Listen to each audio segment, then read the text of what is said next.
시청자 여러분 안녕하십니까. 뉴스7의 김명우입니다. 정부 여당의 사법개혁안에 반발해 법원이 법원장 회의까지 열어 문제를 제기했습니다. 법원장들은 법치주의 실현을 위해 사법 독립은 반드시 보장돼야 한다고 목소리를 높였습니다. 정부 여당이 일방적으로 추진하는 사법개혁안이 민주주의의 핵심인 삼권 분립이라는 가치에 부합하지 않다고 본 것이겠죠. 이런 상황에선 대통령이 중심을 잡아줘야 하지만 이재명 대통령은 사실상 국회가 사법부 위에 있다는 생각을 하는 것 같습니다. 첫 소식 허유아 기자입니다. 어제 오후 2시부터 열린 전국 법원장 회의는 7시간을 넘겨 밤 9시 24분쯤 끝났습니다. 주요 논의 안건은 민주당이 추진하는 사법개혁 5대 의제에 대한 대응 방안이었습니다. 회의를 마친 후 대법은 A4 4장 분량의 보도자료를 통해 회의 결과를 발표했습니다. 법원장들은 사법제도 개편은 사법부의 중대한 책무이자 시대적 과제이므로 폭넓은 논의와 수기 등 공론화 과정을 거쳐야 한다며 특히 최고법원 구성과 법관 인사제도 논의에 사법부의 참여가 필수적이라고 강조했습니다. 정기회의가 아닌 전국 법원장 임시회의가 열린 건 코로나19 대책을 논의한 2022년 이후 3년 6개월 만입니다. 이번 회의는 전국 법원장 회의 의장인 천대엽 법원행정처장이 지난 1일 조만간 법원장님들의 의견을 듣는 자리를 검토 중이라고 한 지 약 열흘 만에 열렸습니다. 조희대 대법원장도 정부가 추진하는 사법개혁에 대해 공론화 필요성을 강조했습니다. 우리 현재의 사법 인력의 현실, 어떤 게 가장 국민에게 바람직한지 공론화를 통해서 충분히 논의가 이루어지면 좋겠다. 오는 25일에는 전국 법관 대표회의가 열려 상고심 제도 개선 관련 토론이 진행될 예정입니다. TV조선 허유아입니다. 네, 어제 회의에는 천대엽 법원행정처장과 전국 법원장 42명이 참석해 긴 시간 논의를 했습니다. 법원장들은 사법권 독립을 강조했는데 특히 내란 특별재판부와 대법관 증원은 더욱 신중히 검토해야 한다고 의견을 모았습니다. 왜 그런 건지 조윤정 기자가 더 설명해 드리겠습니다. 전국에서 42명이 모인 전국 법원장 회의 임시회의에서 천대엽 법원행정처장은 인사말을 통해 사법부가 참여한 공론화 절차 없이 사법개혁이 추진되는 것에 우려를 표한다고 밝혔습니다. 이어진 회의에서 현재 추진되는 대법관수 대폭 증원 방안에 대해 충분한 숙고 없는 대법관 증원으로 사실심 기능 약화가 우려된다고 의견을 모았습니다. 대법관 후보 추천위원회 구성을 다양화하는 방안에 대해서도 구성 방식에 따라 사법권 독립 침해 여지가 있다며 신중한 검토를 요청했습니다. 국회 등이 추천한 외부 인사가 판사를 평가하는 법관 평가제도 개선 방안도 사법권 독립 침해 우려와 위헌성을 이유로 대다수가 반대했습니다. 특히 공식 안건은 아니었지만 내란 특별재판부 설치법에 대해서도 신중한 접근이 필요하다고 의견을 모아 사실상 반대의 뜻을 밝혔습니다. 국회를 비롯해서 이런 분들이 이제 재판부의 구성에 관여한다는 것은 직접적으로는 사법 독립에 대한 침해가 될 수 있고. 다만 법원장들은 판결문 공개 확대와 압수수색 영장 사전신문제 도입 등에 대해선 원칙적으로 찬성한다면서도 예상되는 문제에 대한 보완책 마련을 주문했습니다. TV조선 조윤정입니다. 이 같은 우려에도 민주당의 태도는 여전히 강경합니다. 특히 조희대 대법원장을 직접 겨냥해 사법개혁은 자업자득이라며 사퇴하라고 요구하기도 했습니다. 국민의힘은 대통령과 여당이 가진 사법부에 대한 인식이 북한과 중국 수준에 머물러 있다고 직격했습니다. 김창섭 기자입니다. 민주당 정청래 대표가 SNS에 올린 글입니다. 재판 독립은 확고히 보장돼야 한다는 조희대 대법원장의 발언을 거론하며 대선 후보도 바꿀 수 있다는 오만이 재판 독립이냐고 했습니다. 그러면서 사법개혁은 사법부가 특히 조 대법원장이 자초한 것이라고 주장했습니다. 대선을 앞둔 지난 5월 대법원이 이재명 대통령 공직선거법 사건을 유죄 취지로 파기환송한 걸 상기시킨 겁니다. 원심 판결을 파기하고 사건을 서울고등법원에 완송한다.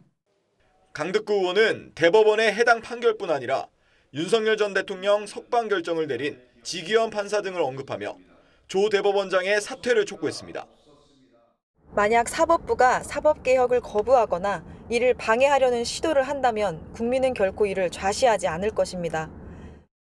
국민의힘 장동혁 대표는 검찰과 사법부를 대하는 이재명 대통령과 정청래 대표의 인식이 북한과 중국 수준에 머물러 있다고 꼬집었습니다.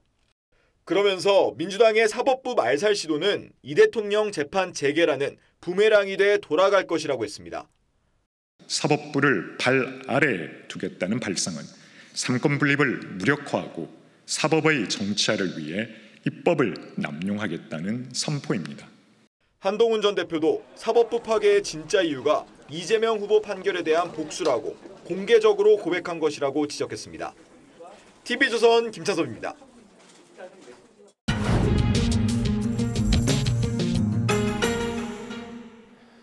네, 오늘 뉴스더는 전국 법원장들이 회의를 열어야 했던 배경과 또 어떤 분위기에서 진행됐는지 사회부법조팀 한지훈 기자와 짚어보겠습니다.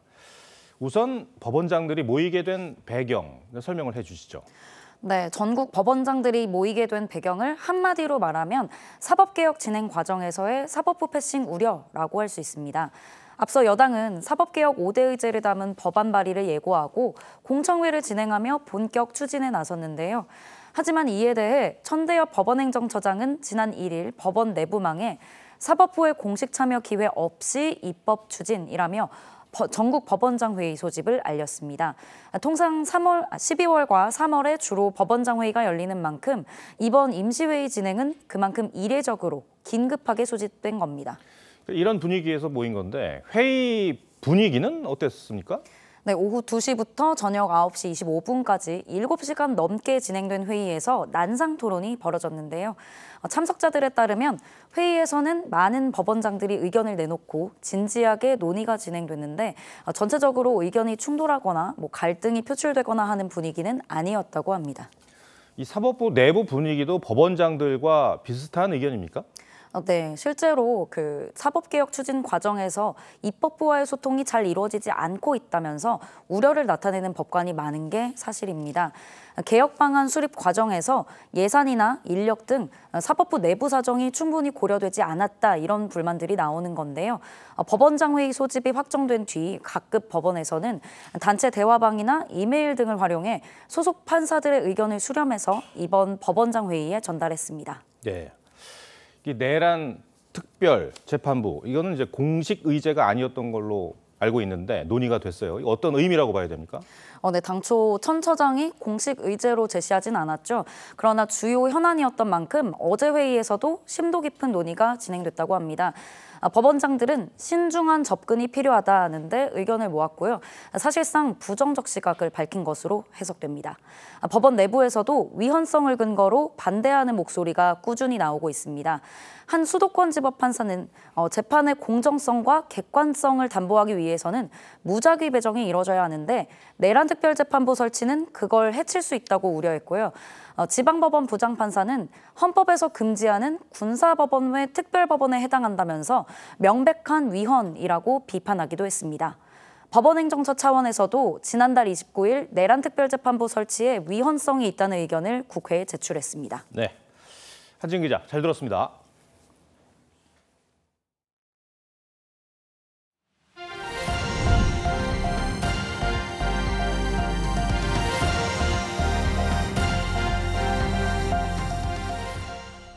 네, 구금됐던 한인 근로자들이 더 늦기 전에 귀국하게 돼 정말 다행입니다. 그런데 이 근로자들이 떠난 미국 배터리 공장 현재 상황을 보니 갈 길이 멀어 보입니다.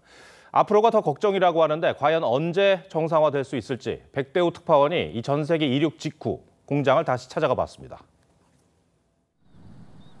미국 조지아주의 한인 근로자들이 일했던 배터리 공장입니다. 차 주변에 있는 사람들, 이동하는 사람들, 그리고 사무실 안에서 대화하는 사람들 대부분이 외국인입니다. 간혹 한국인이 보이지만 그 수가 많지는 않습니다. 저희 다 장기 체류 워킹 비자 있는 분들 외에는 아예 출근도 안 하고 있고 다 귀국 조치된 걸로 알고 있고요. 귀국한 근로자들이 쓰던 렌터카는 남은 직원들이 계속 반납 중입니다. 네, 이것은 조지아 배터리 공장 직원들이 사용하는 주차장입니다. 평시의 경우 가득 차 있던 곳인데요. 지금 보시는 것처럼 주차장이 반 정도 차 있습니다. 인력 수백 명이 빠져나간 공장은 사실상 멈춰섰습니다. 언제 정상화될지도 불투명합니다. 한국으로 돌아간 근로자들이 다시 돌아오는 게 가장 좋지만 100% 복귀는 현실적으로 쉽지 않습니다. 이번 구금 사태로 대체 인력을 뽑는 것은 더 어려워진 분위기입니다. 그런 게 풀리지 않으면 아마 이렇게 좀 원활하게 일을 하는 게 쉽지 않을 것 같고. 근로 비자에 대한 미국의 태도와 인력 수급 문제 등이 풀리지 않으면 셧다운 기간은 더 늘어날 수도 있습니다. 이 때문에 공장 안팎에선 앞으로가 더 걱정이란 말이 나옵니다. 구금됐던 한인들은 고국 땅을 밟게 됐지만 이곳 미국에 남겨진 과제들은 여전히 첩첩산중입니다. 미국 조지아주에서 TV조선 백대호입니다. 네, 미국에 급파된 김정관 산업부 장관이 조지아 공장 구금 사태 후 처음으로 미 상무장관과 만났습니다. 비자 문제로 인해 우리 기업의 미국 투자가 위축될 우려를 전한 것으로 알려졌는데 해결까지는 상당한 시간이 필요해 보입니다. 미국에 공장을 짓고 있는 우리 기업들은 긴장감 속에 사태를 지켜보고 있습니다. 박상현 기자입니다. 조지아주 한국인 근로자 구금 사태 이후 처음으로 만난 한미 산업부 수장들. 김정관 산업부 장관은 러트닉 미 상무장관에게 구금 사태에 대한 우려를 표하고 비자 문제 개선을 요구한 것으로 알려졌습니다.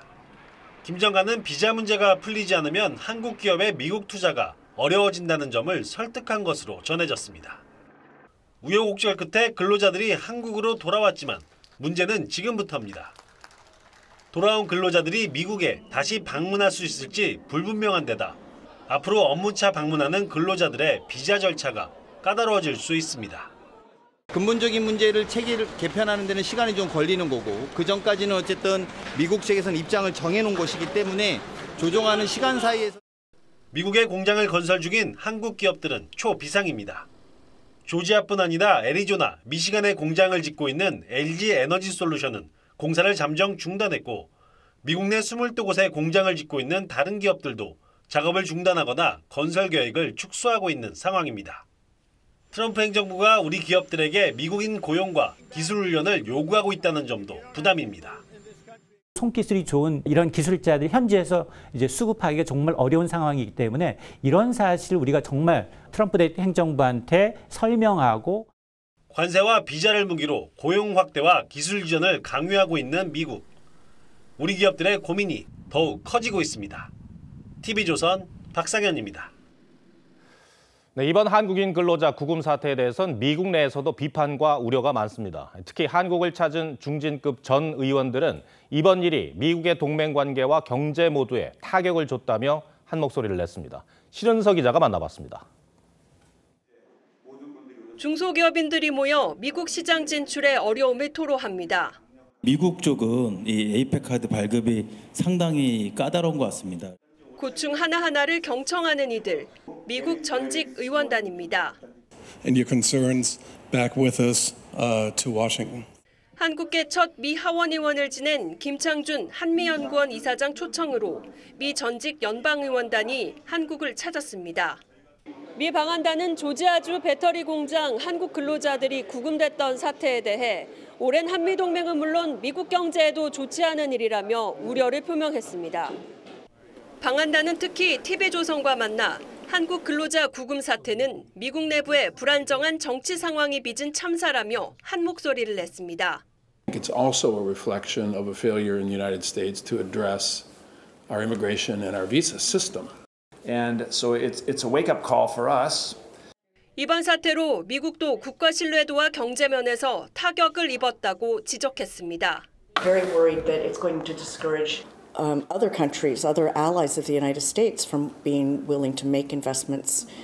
It is my deepest apology, and this is a setback not just from dignity of the Korean workers, but a setback for our economy. 방한단은 밥그릇 싸움이란 국민적 인식 때문에 비자 쿼터 등 이민법 개선은 미국 내에서 민감한 주제라며 초당적 지원을 모으겠다고 밝혔습니다. TV조선 신은서입니다. 어제 오후부터 굵은 가을비가 전국을 적셨습니다. 극심한 가뭄에 메말랐던 강원도 강릉에도 모처럼 130mm가 넘는 단비가 내렸습니다. 해갈까지 이르기엔 모자랐지만 강릉 시민들은 재난 문자가 반가울 정도였다는데요. 이승훈 기자가 취재했습니다. 강릉시 생활용수의 87%를 공급하는 오봉저수지. 거북이 등짝처럼 갈라져 먼지까지 날렸던 저수지 바닥에 물 웅덩이가 생겼습니다. 많은 비가 내리면서 이렇게 오봉저수지 상류는 흙탕물이 계곡처럼 끊임없이 밀려옵니다. 어제부터 최대 130mm가 넘는 비가 내리면서 11.5%까지 떨어졌던 저수율은 2달 만에 13.8%까지 올랐습니다. 폭우 재난 문자가 오히려 반가웠다는 시민들은 모처럼 내린 단비가 생명수와 같습니다. 한 방울도 아까워 큰 대야 등으로 받아놓습니다. 빗물 하나하나 흘러가는 것도 너무 아깝게 느껴지고 저도 살면서 이런 건 처음이어서 바짝 타들어가던 농가 밭두렁에 물골이 생기자 농민들은 한숨을 덜었고 늦게 심었으니까 지금 작황이 조금씩 올라가니까 나중에 알이 좀 차겠죠. 살수차로 매일 물을 실어 나르던 소방대원들은 하루 휴식을 취했습니다. 강릉시는 100톤 이상의 저수주가 있는 아파트 급수를 오전과 오후 각각 1시간에서 3시간으로 늘리기로 했습니다. 강릉 지역에는 내일 새벽까지 최대 40mm의 비가 더 내립니다. TV조선 이승훈입니다. 오늘 오전 인천 대청도 해병부대에서 병장 한 명이 총에 맞아 숨졌습니다. 최근 지피와 사관학교, 포병부대에서 인명사고가 잇따른 가운데 또다시 사망사고가 발생하며 부대 관리에 비상이 걸렸습니다. 이태형 기자입니다. 오늘 오전 7시 40분쯤 인천 옹진군 대청도 해병대 부대에서 20대 병장이 머리에 총상을 입은 채 발견됐습니다. 응급치료를 받으며 도내 보건소로 옮겨졌지만 숨졌습니다. 숨진 해병은 군용 차량을 몰던 운전병으로 해안 경계작전을 나갔다 돌아오는 길에 차량 운전석에서 총상을 입은 것으로 알려졌습니다. 현장 지휘관은 차량 문을 닫다 운전석 거치대에 있던 총기가 격발된 정황이 있다는 취지로 보고했습니다. 총기엔 실탄이 장전돼 있었던 것으로 확인됐습니다. 하지만 총기 구조상 단순 충격으로 격발될 가능성이 낮아 사고 경위에 대해선 조사가 더 필요합니다. 해병대는 군 수사기관과 경찰이 현장 합동 감식을 진행 중이라고 밝혔습니다. 고발로 보고 있습니다. 해안 경계 작전 하다 보면 전방부대다 보니까 전방부대는 다 핵탄을 있습니다. 지난달 23일 강원도 최전방 GP에선 육군 하사가, 지난 2일에는 대구에서 육군 대위가 숨지는 등 최근 3주 동안 모두 4건의 사망사고가 발생했습니다. 지난 10일엔 경기도 파주 포병부대에서 훈련용 모이탄이 폭발해 10여 명이 다치기도 했습니다. 안규백 국방장관이 지난 5일 장병들의 생명을 귀하게 여겨야 한다며 재발 방지를 강조했지만 또다시 인명사고가 발생하면서 군의 관리 실태에 대한 비판이 커지고 있습니다. TV조선 이태형입니다. 만취 상태로 운전대를 잡은 남성이 경찰을 따돌리려 시속 100km가 넘는 속도로 달아나다 붙잡혔습니다. 인천항 야적장에선 수출용 중고차에 불이 나 차량 23대가 불탔습니다. 주말 사건 사고 하동원 기자가 보도합니다. SUV 한 대가 속도를 이기지 못해 중앙선을 넘으며 좁은 도로를 달립니다. 골목길에 주차된 차량을 가까스로 피해갑니다. 순찰차가 뒤쫓아 대로에서 시속 100km 넘는 속도로 달아납니다. 하지만 또 다른 순찰차가 앞에서 도주로를 차단하자 광란의 질주는 끝이 납니다. 붙잡힌 20대 운전자는 경찰의 정차 지시를 무시하고 5km 넘게 달아났는데 혈중 알코올 농도가 면허 취소 수준을 넘는 만취 상태였습니다. 경차 요구하니까 그냥 무시하고 가시길래 물어봤는데 그냥 죄송하다고만 하셔가지고 줄지어 주차된 차들이 시뻘건 불길에 휩싸입니다. 오늘 새벽 3시 반쯤 인천항 야적장에 주차된 수출용 중고차에서 불이 났습니다. 불은 40분 만에 진화됐지만 차량 23대가 불에 탔습니다. 해경이 비행기 안에서 한 남성을 체포합니다. 당신을 마약류관리법 위반, 마약 코카인 제공 혐의로 체포영장에서 체포합니다. 국내로 송환된 콜롬비아 국적의 이 남성은 지난해 6월 강원도의 한 창고에서 액체 코카인을 고체 코카인 60kg으로 만들어 국내 총책 등에게 판매한 혐의를 받고 있습니다. 200만 명이 동시에 투약 가능한 양으로 시가 1,800억 원어치에 이릅니다. 해경은 남성을 상대로 추가 범행과 유통 경로 등을 조사하고 있습니다. TV조선 하동훈입니다. 일부 KT 이용자들 휴대전화에서 이용하지 않은 소액 결제가 이뤄져 해킹 여부 등을 조사하고 있다는 소식 전해드렸죠. KT는 피해자가 5,000명 정도라며 불안감 달래기에 나섰지만 관련 고객 문의가 9만 건이 넘으며 추가 피해 가능성도 제기됩니다. 일부는 휴대전화에 여러 이상 징후가 발견된다며 불안을 호소하고 있습니다. 윤수영 기자가 취재했습니다. 지난 4일 KT 알뜰폰 무단 소액 결제로 100만 원 상당의 피해를 입은 A씨. 어제 새벽 갑자기 A씨 휴대전화 애플리케이션에 알림 메시지가 떴습니다. A씨 어머니가 사는 집에 공동 현관 출입문 원격 제어 앱이었는데 앱이 정상 작동 중입니다라는 메시지가 뜬 겁니다. 저는 그 앱을 쓴 적이 없고 쓰지도 않고 그 앱 한 번도 떠본 적이 없는데 요 새벽에만 그게 한 두세 번 떴었어요. 비슷한 시각 또 다른 앱에서도 그동안 보지 못한 사용되고 있다는 알림이 떴습니다. 조사하러 갔을 때 그걸 깔아주셨어요. 낙성 앱 차단하는 업데이트를 하나 한 게 있거든요. 그거를 할 때 걔가 작동을 했단 말이죠. 근데 저는 이제 충분히 의심이 되죠. 다른 피해자들 사이에서도 A씨와 비슷한 해킹 의심 피해를 호소하는 경우가 늘고 있습니다. 앞서 KT는 불법 초소형 기지국을 통해 가입자 식별 정보 5천여 건이 유출됐다고 밝힌 바 있습니다. 하지만 지난 11일까지 KT의 소액 결제 관련으로 들어온 고객 문의는 92,034건에 달해 추가 피해자가 더 있을 가능성이 큽니다. 여러 가지 패턴을 조사해보고 그 정도 했는데 나머지 신고한 사람들 중에 좀 더 면밀히 조사해보면 그런 사람이 얼마나 더 나올 가능성도 있겠죠. KT 측은 24시간 전담 고객센터를 운영하는 등 추가 피해 방지를 위해 노력하겠다고 밝혔지만 고객들의 불안감은 쉽게 가라앉지 않고 있습니다.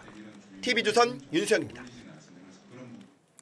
중증 장애인들의 홀로서기를 돕기 위해 정부 부처와 공공기관은 총 구매액의 1%는 장애인 생산품을 사야 합니다.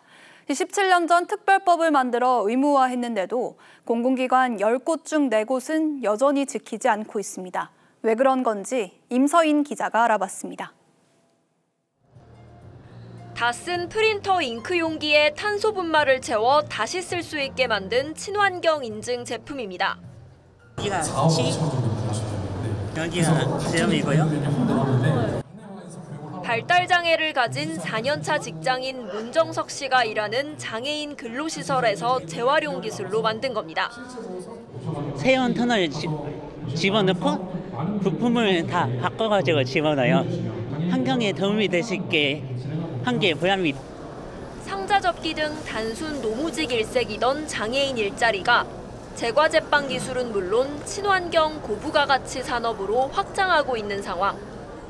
정부가 지정한 중증 장애인 생산품 시설은 모두 814곳으로 200여 종의 제품을 만들고 있습니다. 화재 경보기에서 전자칠판까지 장애인 생산시설에서 만든 제품으로 사무 공간을 채울 수 있을 정도입니다. 공공기관이 물품을 살 때 총 구매액의 1%를 중증 장애인 생산품으로 우선 구매하도록 특별법까지 만들었지만 지난해 이를 지킨 곳은 10곳 중 6곳에 불과했습니다. 심지어 지난 8년간 구매 실적이 전혀 없는 공공기관도 있었습니다. 일반 시장에서 겨뤄도 부족하지 않을 만큼 많이 좋아졌는데도 불구하고 장애인 생산품이라는 인식이 좀 아직 부족한 부분들이 있고요. 보건복지부는 중증장애인 생산품 우선 구매 실적을 못 채운 공공기관을 상대로 의무 교육을 실시할 방침입니다.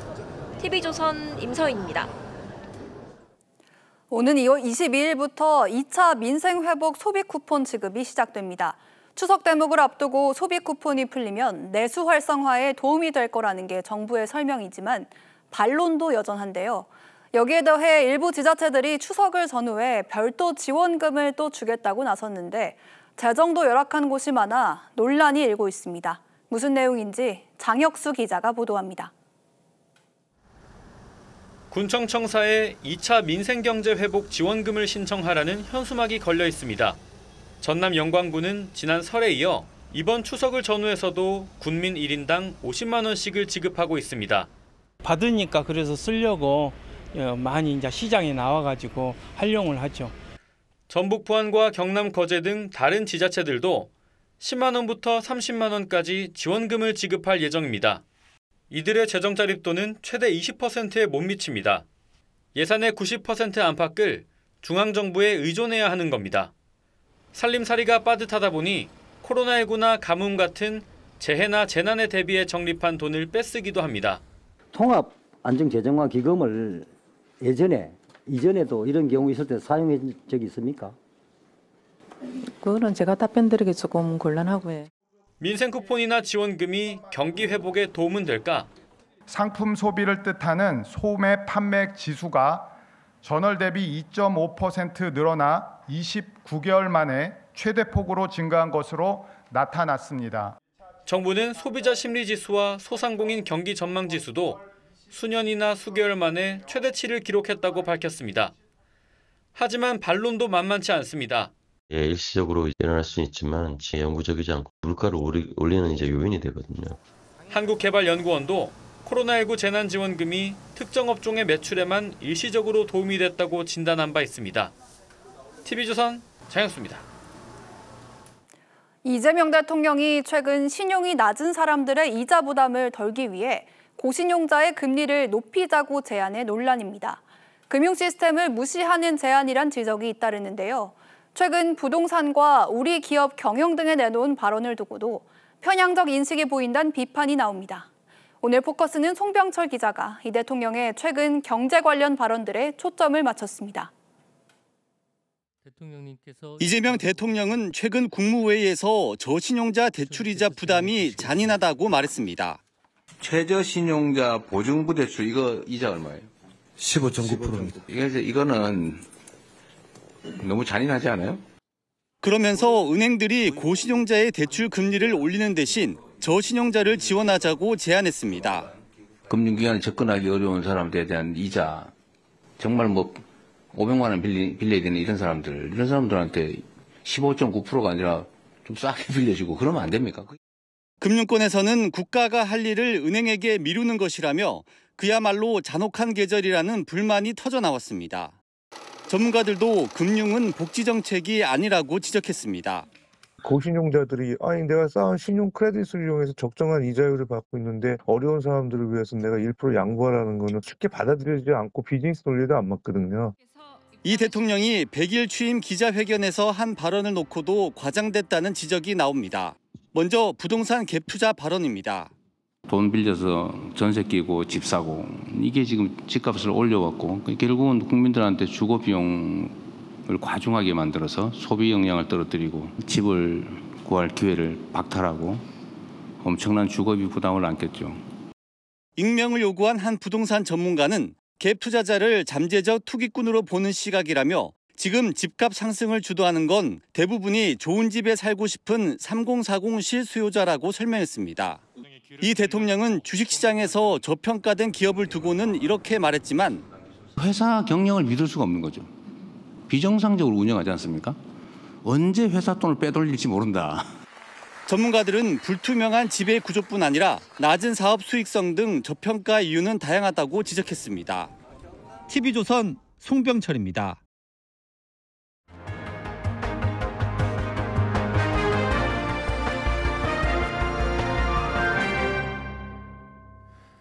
국민의힘과 3대 특검법 개정안을 수정하기로 합의했다가 당내 비판을 받았던 김병기 원내대표가 이틀 만에 공개 사과했습니다. 다만 그 과정에서 불거졌던 정청래 대표와의 불편한 기류는 여전히 풀리지 않는 분위기입니다. 이런 상황에서 추미애 법사위원장은 김 원내대표가 지나친 성과 욕심을 냈다며 말을 보탰습니다. 전정원 기자입니다. 민주당 김병기 원내대표가 국민의힘과 3대 특검법 개정안을 수정하기로 합의하며 당내 비판을 받은 것과 관련해 처음으로 입장을 내놨습니다. 김 원내대표는 심려를 끼쳐 죄송하다면서 심기 일전에 내란 종식과 이재명 정부의 성공을 위해 분골쇄신하겠다고 했습니다. 다만 정청래 대표와의 갈등에 대한 언급은 없었습니다. 수정안을 합의하는 과정에서 지도부 간 협의가 있었음에도 정청래 대표가 김 원내대표에게 책임을 미루는 듯한 발언을 하면서 두 사람 간 내용이 표면화됐습니다. 섭섭함이 한 번에 이렇게 손 내민다고 가라앉지는 않을 거라고. 김 원내대표의 사과에도 당 안팎의 여지는 가라앉지 않는 모양새입니다. 추미애 법사위원장은 김 원내대표가 지나친 성과 욕심을 부렸다며 반면교사 삼아야 한다고 했고, 당원들은 여전히 정 대표와 김 원내대표 둘 다 책임지고 사퇴하라는 비판을 쏟아냈습니다. 정청래 대표는 오늘 호남 향후회 행사에 참석했지만 관련 발언은 없었습니다. 완전한 내란 종식, 이재명 정부의 성공, 여러분들의 소망을 현실에서 실천할 수 있도록. 이재명 대통령 임기 초부터 불거진 여당 지도부 간 균열이 장기화될 경우 당내 리더십 저하로 이어질 수 있다는 우려가 나옵니다. TV조선 전정원입니다.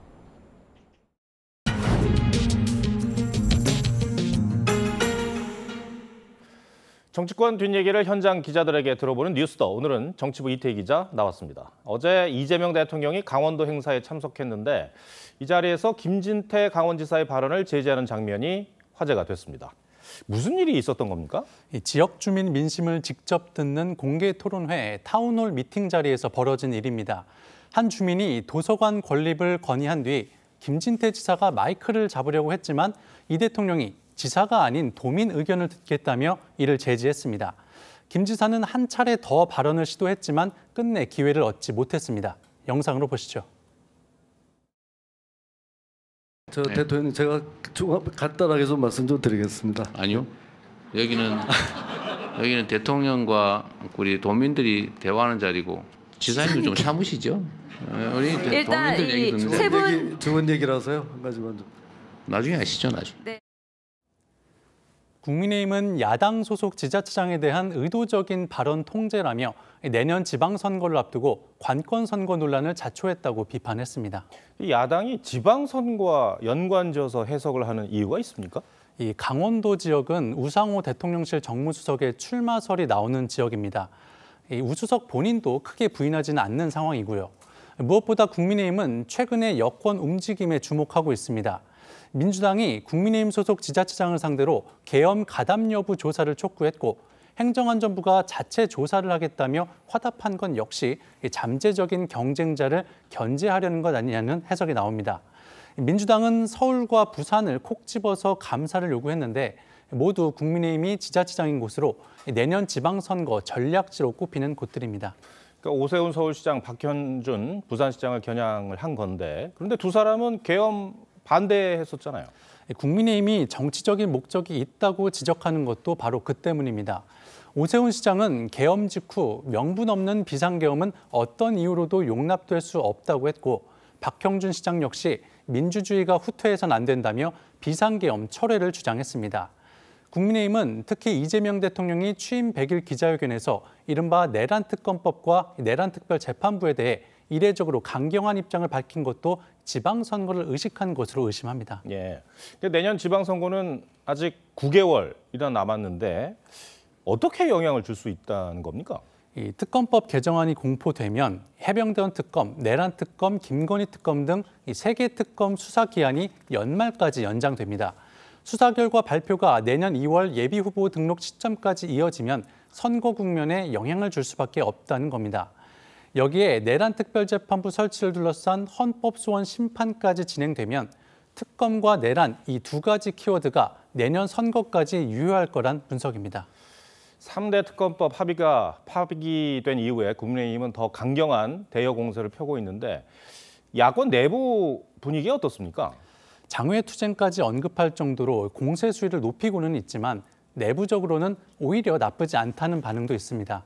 민주당 내부 갈등이 노출된 데다 국민의힘으로서는 여당이 약속을 어겼다는 이 공격 소재를 얻을 수 있었기 때문입니다. 또 당내 강성 지지층은 특검 협상 자체에 반대했습니다. 이 합의 이후 불거졌던 내부 반발도 이렇게 자연스럽게 잦아든 것도 의도하지 않았던 수확이라고 보고 있습니다. 다만 검토 중인 장외투쟁에 대한 회의론이 적지 않은 데다 여권의 강경 발언과 갈등설에 가려져 국민의힘의 움직임이 언론의 관심 밖으로 밀려나 있다는 건 또 다른 고민입니다. 네, 이태희 기자 잘 들었습니다.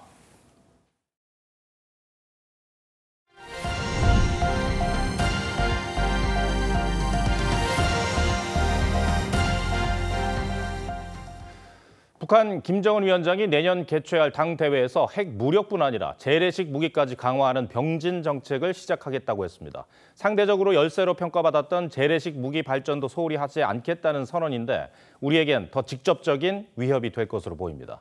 이채연 기자가 보도합니다. 김정은 국무위원장이 망원경을 들고 공중에서 폭발하는 미사일을 지켜봅니다. 지난 11일부터 이틀 동안 장갑 방어무기 연구소, 전자무기 연구소를 찾아 미사일 실탄 사격을 참관한 김정은은 내년 당 9차 대회에서 핵과 재래식 무력의 병진 정책을 제시하겠다고 했습니다.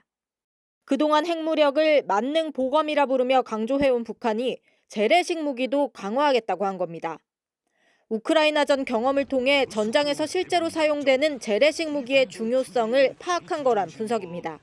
적의 포탄이 우박처럼 쏟아지고 인지들이 볼때처럼 날아드는 초라 속에서 우리 전투원들은 북한은 실제로 러시아의 도움을 받아 탱크와 자주포 등을 발전시키고 있는데 재래식 무기 개발이 본격화하면 우리에겐 더 직접적인 위협이 될 수 있습니다. 핵과 재래식을 연계 통합하는 운영 능력을 갖게 된다면은 핵 보유의 비대칭 능력뿐만 아니라 재래식 전력조차도 우리에게 위협. 한미 당국도 오는 15일부터 핵과 재래식 통합 도상 연습인 아이언 메이스를 시작하는데 북한은 이를 두고 집권자가 교체돼도 삼각 군사공조라는 낡은 정책이 변함없이 계승되고 있다며 반발했습니다. TV조선 이채연입니다. 미국 청년 보수의 상징 찰리 커크를 암살한 20대 용의자가 과거 대학 장학생으로 선정될 정도로 우수한 학생이었던 걸로 드러났습니다. 한 학기 만에 대학을 중퇴한 뒤 정치에 심하게 몰입한 걸로 알려졌는데 범행 동기에 관심이 쏠립니다. 이루라 기자입니다. 유타대 야외 토론 행사 중 유명 보수 활동가 찰리 커크를 저격한 범인은 22살 타일러 로빈슨. 불과 5년 전만 해도 그는 유타 주립대 장학생으로 입학한 모범생이었습니다. Congratulations, you have been selected to receive the Resident Presidential Scholarship from Utah State University. 대학 입시 성적 상위 1%를 기록할 정도로 수재였지만 곧 학업을 중단한 뒤 정치에 과몰입한 것으로 알려졌습니다. 실제로 사건 현장 인근에선 반파시스트 노래 가사가 적힌 탄약이 발견되면서 정치적 동기가 의심되는 상황입니다. Robinson had become more political in recent years. The family member also stated Kirk was full of hate and spreading hate. 수배 전단을 본 가족과 지인의 자수 권유로 로빈슨은 사건 발생 이튿날 밤 유타 자택에서 체포됐습니다. 피살된 커크와 각별한 관계였던 트럼프 대통령은 분노를 감추지 않았습니다. I hope he gets the death penalty. What he did, Charlie Kirk was the finest person. He didn't deserve this.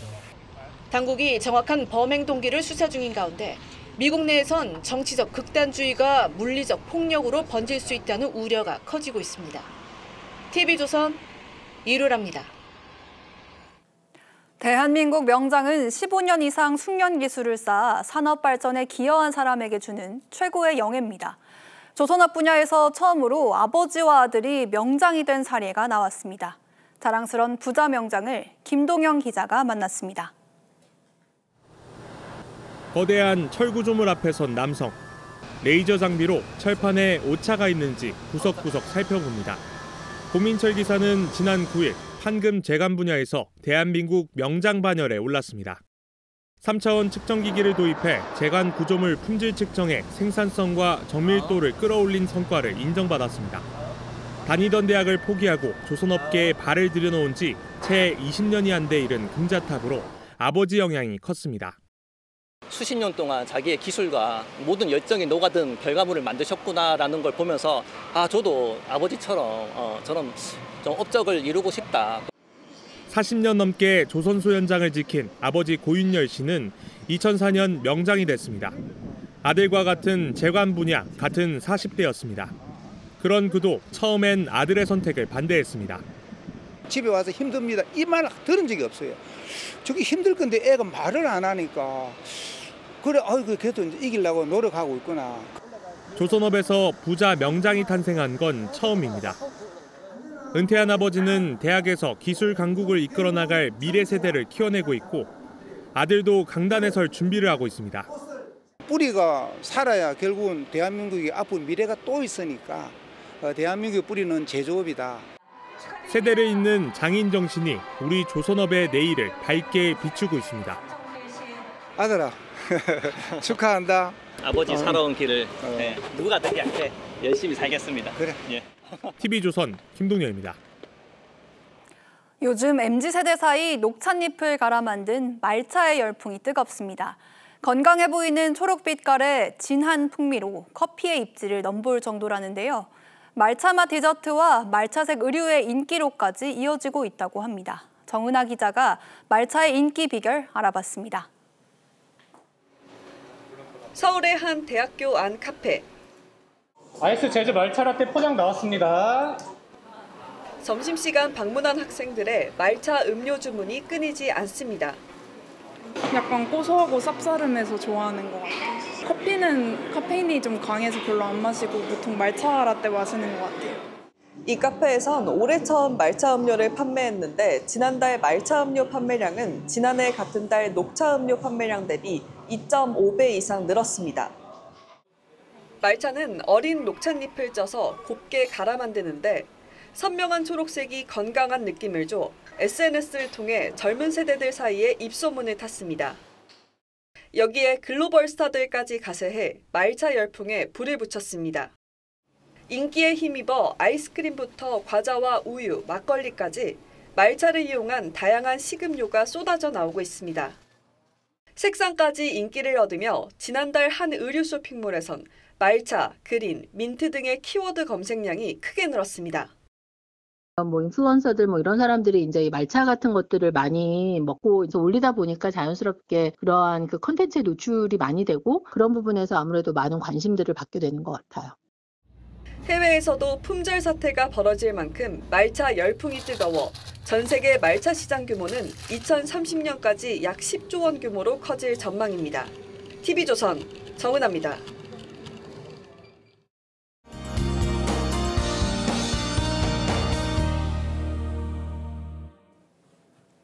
모처럼 물이 흐르는 강릉 오봉저수지 상류의 모습입니다. 심각한 가뭄이 이어지던 강릉에도 오늘 100mm 넘는 비가 내리며 오봉저수지의 저수율도 52일 만에 상승했습니다. 현재 비구름은 동쪽으로 빠져나가며 대부분 지역에 소강 상태를 보이는 곳이 많습니다. 영남과 강원 동해안의 비도 내일 아침 모두 그칠 텐데요. 다만 제주는 모레까지 5에서 40mm의 비가 더 내리겠습니다. 휴일인 내일은 전국 하늘에 구름이 많겠고요. 아침 내륙에는 안개가 짙게 끼겠습니다. 또 동해상에는 새벽까지 바람이 강하게 불겠습니다. 내일 아침 기온은 서울이 21도, 부산 23도로 오늘보다 조금 낮게 시작하겠습니다. 한낮에는 다시 기온이 오를 텐데요. 낮 최고 기온 서울과 대전, 광주 모두 29도 예상됩니다. 다음 주 수요일에는 전국에 또 한 차례 비가 내리겠고요. 날은 점차 선선해지겠습니다. 날씨였습니다. 9월 13일 토요일 뉴스 7 마치겠습니다. 시청해주셔서 고맙습니다.